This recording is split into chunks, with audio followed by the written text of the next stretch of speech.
आज हमारी विदेश नीति की स्थिति ये है कि अमेरिका कहता उठ तो उठ, बैठ तो बैठ। अमेरिका ने 100% टैरिफ वाला कुछ देशों पर वो वहाँ के कांग्रेस में यानी संसद में पास कर दिया, उसमें भारत का नाम। अमेरिका ने कहा रूस से तेल खरीदो, तो ये तेल खरीदने लगे।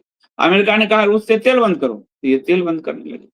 बीच में रिलायंस के फायदे के लिए कुछ दिन बंद नहीं हुआ, तो इन्होंने जुर्माना लगा दिया, कहा तेल बंद। इसका परिणाम क्या हुआ? ट्रंप के बेटे की कंपनी में मुकेश अंबानी ने निवेश किया, तो उसने फिर रियायत दी। अब फिर उस निवेश को बढ़ाना है, अपने बेटे को और पैसे पहुंचाना है, तो कह रहा है कि अब 100% अब तुम पे हम लगाएंगे। अमेरिका हमको चूस रहा है। अमेरिका ने 18% टैरिफ हम पे लगाए, जो कभी नहीं, ना वाजपेयी सरकार में था, ना मनमोहन सरकार में 2-3% था।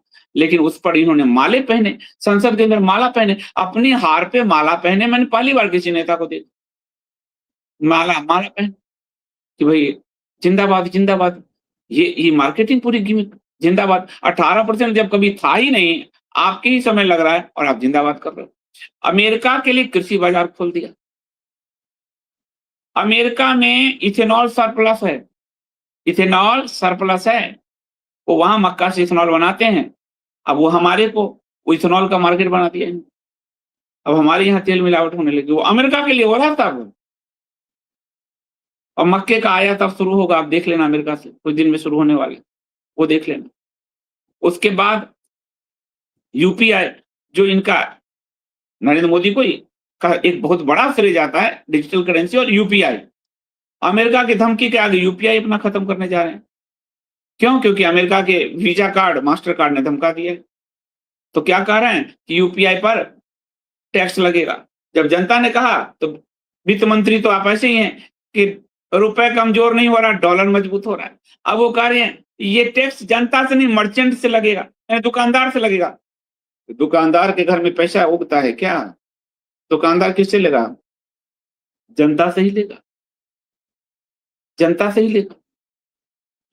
कोई पॉलिसी नहीं है, बस अमेरिका हाँक दे रहा, हाँक रहे हैं। अभी सऊदी अरब को मित्र कहते घूमते थे, ये इसको छप्पी, ये एकदम गर्दन में ऐसे ऐसे झूल रहे थे। सऊदी अरब ने नाटो, इस्लामिक नाटो बना लिया। अब पाकिस्तान, तुर्की और सऊदी अरब ने गठबंधन कर लिया।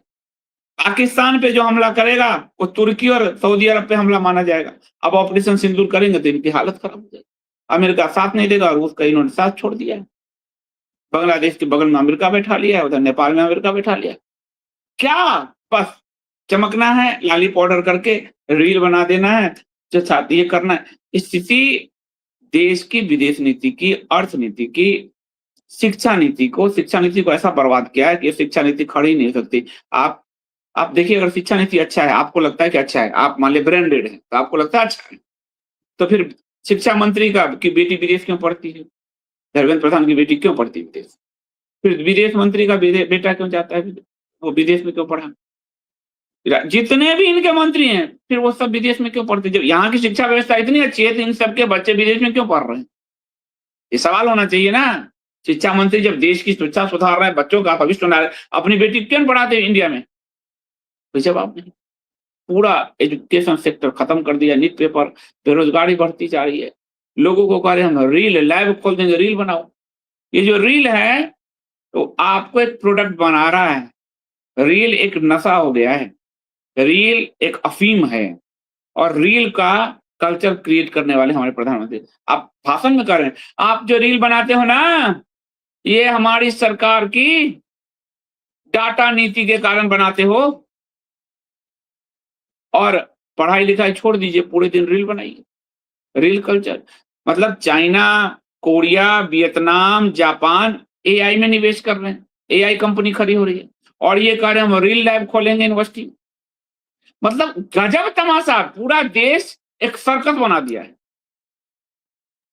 और इस सर्कस में लोगों को आनंद आ रहा है, थोड़ा किक मिल रहा है, हाई। अभी वो युवाओं से, अब तो लगातार दौड़ रहे हैं प्रधानमंत्री युवाओं के, तो अभी गए थे नशा वाले जो पर भाषण देने, युवा नशा ना करें।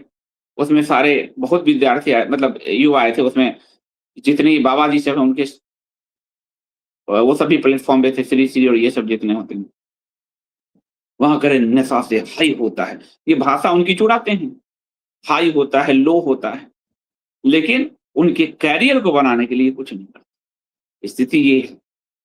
तो जब भी कोई आपको बाज़-मुल्ला, संग-पिल्ला अथवा दरबारी पत्रकार, पालतू कहे जेन जी को कि ये देशद्रोही हैं, तो मोहन भागवत का बयान चिपका दीजिए, मोदी जी का बयान चिपका दीजिए, धर्मेंद्र प्रधान का बयान चिपका दीजिए।